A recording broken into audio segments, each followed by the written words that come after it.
सबको पता है।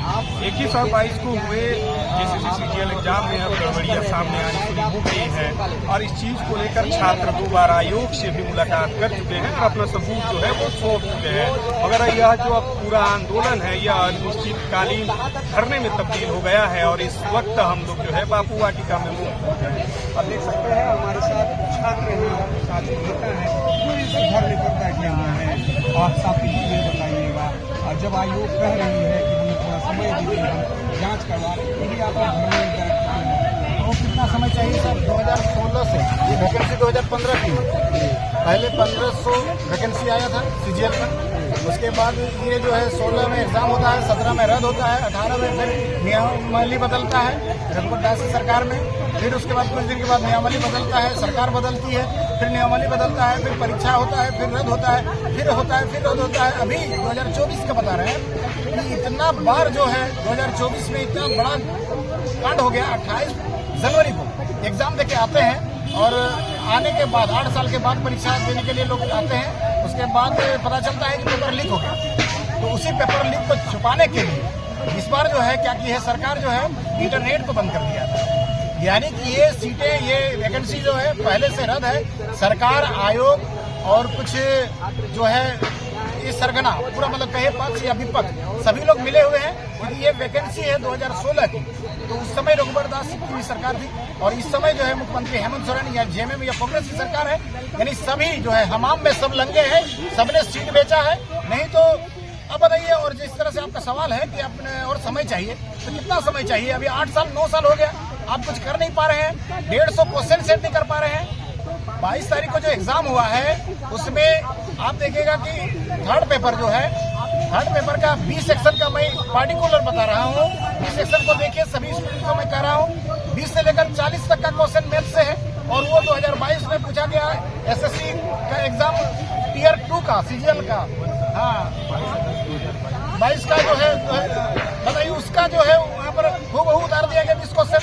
उसी तरह से कंप्यूटर में हुआ है, रीजनिंग में भी हुआ है। रीजनिंग में 20 क्वेश्चन 2019 वाला सीजीएल वाला उतार दिया गया है, 2023 वाला को उतार दिया गया है, रीजनिंग वाला को उतार दिया गया 20 क्वेश्चन, वहाँ पर 60 ऐसे ही हो गया और 12-13 क्वेश्चन। अभी ये इतना पता चला है स्टूडेंट को। ऐसे अभी हम लोग एक मित्र ने अभी फोन किया कि खोरठा में भी सेटिंग हो गया था, खोरठा का सील खुला हुआ था और बहुत सारा सबूत जो हमारे जो प्रतिनिधियों ने आयोग में दिया है। सरकार सभी एंगल में फेल है, आयोग अयोग्य है। आयोग जो है किसी भी प्रकार के आयोग के पदाधिकारी अयोग्य हैं। वहाँ पर करोड़ों रुपए लेकर गए हैं। यहाँ पर भ्रष्टाचारी हो रहा है, सूदखोरी हो रहा है, घुसखोरी हो रहा है, करप्शन बहुत है सर। पिछली बार भी तो रिजेक्ट हुआ था मगर कोई अभी तक पकड़ा नहीं गया सरगना के। हाँ, पिछले बार जो हुआ उसके बाद जांच की एसआईटी का आनंद में सरकार क्या करती है ना, हम लोग मांग करते हैं ईडी का तो उसको दिखता है सीबीआई का मांग करते हैं तो वो क्या है एसआईटी का गठन करके उसको रफा दफा करने की कोशिश करती है। हम लोग बार बार सबूत देते हैं। हम लोग सबूत देने वाले कौन होते? हुआ सबूत वो क्यों नहीं खोजते हैं?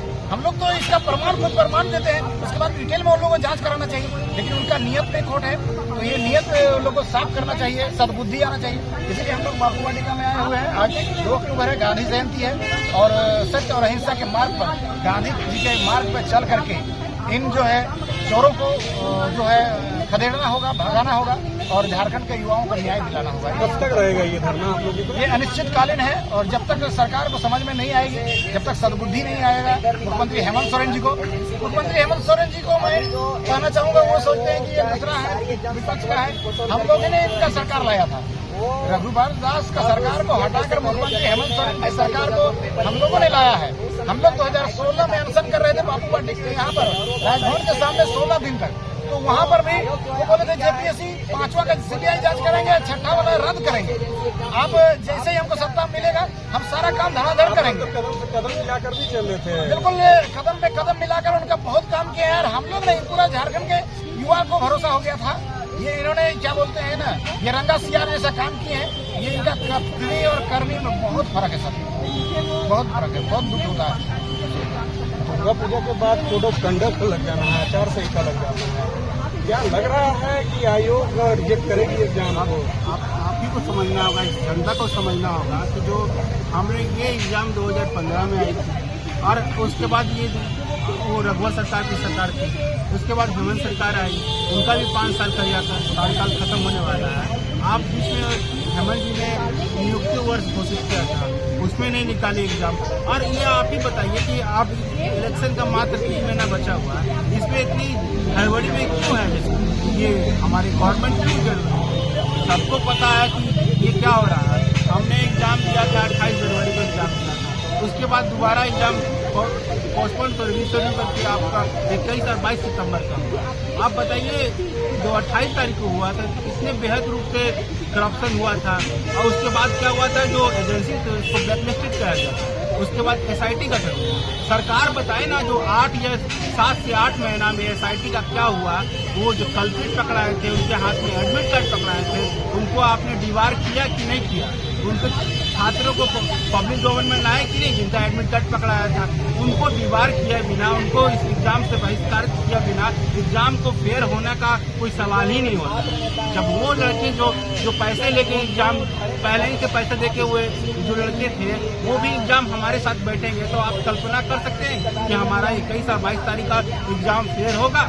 और उसके सबसे बड़ा मेन कल्प्रिट है इसके पीछे एजेंसी। हम हमेशा यही हम लोग छात्र यही उठाते हैं, वो एजेंसी कौन सी है जो सतवज एजेंसी को ब्लैकलिस्ट करने के बाद दूसरी एजेंसी का एक हायर की थी, जो आयोग का कहना है। तो हमने यही मुद्दा उठाया था, वो एजेंसी कौन सी है जो हमारी एग्जाम कंडक्ट कर रही है। उसको जिम्मेदारी हमारे 6.5 लाख लड़कों का भविष्य की जिम्मेदारी जिसके हाथों में है। तो हम लोग का भी अधिकार होता है कि जानने के लिए कि तो JCC आयोग ने साफ मना कर दिया था कि एक छात्र को एजेंसी का नाम जानने का अधिकार नहीं है। और तो हम लोग भी छात्र ने एक्सेप्ट किया कि हाँ हम एजेंसी का नाम नहीं जान सकते हैं, मानते हैं। पर आपके एजेंसी ने हर बार छात्रों के साथ अन्याय किया, उनको छलने का काम किया, इसलिए हम लोग जानना चाहते थे एजेंसी का नाम, फिर भी सरकार ने मना कर दिया। अब क्या हुआ कि हम लोग 21 और 22 तारीख, मेरा 22 तारीख को जमशेदपुर में सेंटर का एग्जाम है। अब क्या हुआ कि जब हम लोग पेपर लेके बाहर निकले हैं, पता चल रहा है कि जो एजेंसी थी मैथ के क्वेश्चन जो उठा के आपका 8 अगस्त 2022 का क्वेश्चन था वो पूरा चिपका दिए। जो होता है चिपकाना हम बोल रहे हैं, कॉपी पेस्ट करना होता है, क्योंकि उसने ऑप्शन तक चेंज नहीं किया, सीक्वेंस चेंज नहीं किया। रीजनिंग के क्वेश्चन थे 2019 के उठा के डाल दिए हैं। अब हम लोग देख रहे हैं कि जो कंप्यूटर के क्वेश्चन थे वो भी कॉपी पेस्ट है। आप बताइए, आप हम मीडिया में इससे भी कहना चाहेंगे कि आप समझिए कि एक आयोग जिसमें हमारे छात्रों का भविष्य जुटा हुआ है, उसको 100 क्वेश्चन 150 क्वेश्चन वो सिलेक्ट नहीं कर पाती है। तो वो ऐसे एजेंसी को सरकार ने क्यों जिम्मा दिया जो हमारे छात्रों के लिए भविष्य खेल रहा है, जिस एजेंसी को हमारे 6.5 लाख लोगों का क्या बोलते हैं क्वालिफिकेशन जांचने का, एलिजिबिलिटी जांचने की जिम्मेदारी है। हमें तो उसके एलिजिबिलिटी पे क्वेश्चन मार्क है कि वो कंडक्ट करा पाई कि नहीं जाती। अब आयोग क्या कह रही है? हमारे 30 तारीख को हमारे छात्र प्रतिनिधि गए, उन्होंने सबूत मांगा था हमारे अध्यक्ष जी ने। उस समय तो 25 तारीख को उसने 25 को कैमरा लगा के सब छात्रों से बोला कि अगर आपके पास सबूत है आप लेके आइए और हम आपके सबूत को देखकर हम कैंसिल कर देंगे। जब हमारे छात्र लोग प्रतिनिधि लोग 26 तारीख को गए तो हमारे अध्यक्ष जी वहाँ मिले नहीं, वो अपने सचिव को आगे कर दिए। तो आप बताइए, जब अब हम लोगों ने ये बोला था कि हम लोग मीडिया के सामने बात करना है, जब हमारा दर्द है, हमारा दुख है, मेरा दुख है, छात्र होने के नाते हम अपने आयोग को बता रहे हैं कि हमें ये कष्ट है, तो हमें से वो सबूत मांगते हैं। आप ही बताइए कि हम एग्जाम देने जाते हैं, एक छात्र के पास क्या रहता है, एक एडमिट कार्ड रहता है, एक पेन रहता है, एक ID लेके एंट्री करते हैं। उस पर भी आपका जो जितना प्रशासन है, आपके पास SP है, DSP है, उनसे ना सबूत मांगते, हम छात्रों से सबूत मांगते। पर जितना भी हम लोग सबूत इकट्ठा कर पाए वो उन्होंने दिया, वो एक्सेप्ट नहीं कर रही है अभी तक। तो ये हम लोग कहेंगे अपना वो सबूत छुपाती है, और जो हमारे जो सबूत लाते हैं उन पर विश्वास नहीं करते। तो आप हमारे सरकार से अनुरोध करते हैं, सबसे पहले हमारे 21 से 22 तारीख के एग्जाम को कैंसिल करें। वो आज सरकार के पास भी मौका, हमारे माननीय हेमंत सोरेन जिसको 2019 में हम लोग ने सरकार पे बनाए, वो हमारे बड़े भाई हैं, वो हमारे दुख दर्द को समझे कि हम छात्र, हम लोग PhD किए हुए हैं, ग्रेजुएशन किए हुए छात्र हैं, हम लोग साथ छल किए हुए बिना हम लोग आयोग पास नहीं जाते। तो हमारे 24 जिला के जो भाई जा रहे हैं तो उनके में पीड़ा है, इसलिए जा रहे हैं। हम आज बाबू वाटिका पास आंदोलन में है, हमारा दुख है, हमें इस आयोग पे ब्लेम लगा रहे हैं, तो आप पहले जांच करिए ना और उस एग्जाम को कैंसिल करें। तो आज मौका है हमारे बोलने में, अगर एग्जाम इस पर कैंसिल नहीं होता है तो इसका चुनाव पर भी असर दिखेगा। काफी है, ये तो साफा हो जाता है कि ये अगर एग्जाम कैंसिल नहीं हो रहा है तो हम इस बात को पूरे झारखंड में ये जान जाएगा कि ये हमारे माननीय मुख्यमंत्री किधर है। वो झारखंडी छात्रों के हित की तरफ खड़े हैं कि वो एजेंसी की तरफ बचाव में खड़ी है, जो एजेंसी ठीक से 150 क्वेश्चन नहीं बना पाती है। वो गई होगी किसी बुक स्टॉल में, प्रीवियस ईयर के क्वेश्चन मिलते होंगे, वहाँ से उठाई होगी, वहाँ से लाई होगी, 10 दिन पहले आई होगी और वो एजेंसी वहीं उठा के कॉपी पेस्ट की है। आप समझ सकते हैं वो क्वेश्चन का ऑप्शन तक चेंज नहीं किए, इवन उसका सीक्वेंस चेंज नहीं किए।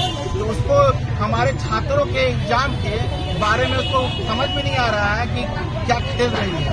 उसके लिए मात्र 21 और 22 तारीख का एक तरह से मैनेजमेंट, पर हमारे लिए भावना है, हमारी मेहनत है। इस स्थिति में हम लोग रांची के लाइब्रेरी में अपने सपने को संजोते हैं और हम अपने सपनों, अपने आंखों के सामने अपने सपनों को, अपने झारखंड को बिकता हुआ नहीं जानते। इसीलिए हम लोग 2 अक्टूबर को दिन हमारे अपने महात्मा गांधी जी के चरणों में हम लोग ये अनशन कर रहे हैं। हम अपने सरकार से अनुरोध कर रहे हैं कि जो हमारे राइट्स का हनन हुआ है उनकी रक्षा करें। बिल्कुल बता दें, आज जो है 2 अक्टूबर है, गांधी जयंती भी है और आज ही के दिन से जो है इनका जो अनशन है वो शुरू हुआ है। और यह अनशन जो है तब तक चलेगा जब तक जो है एग्जाम जो है वो कैंसल नहीं हो जाता है।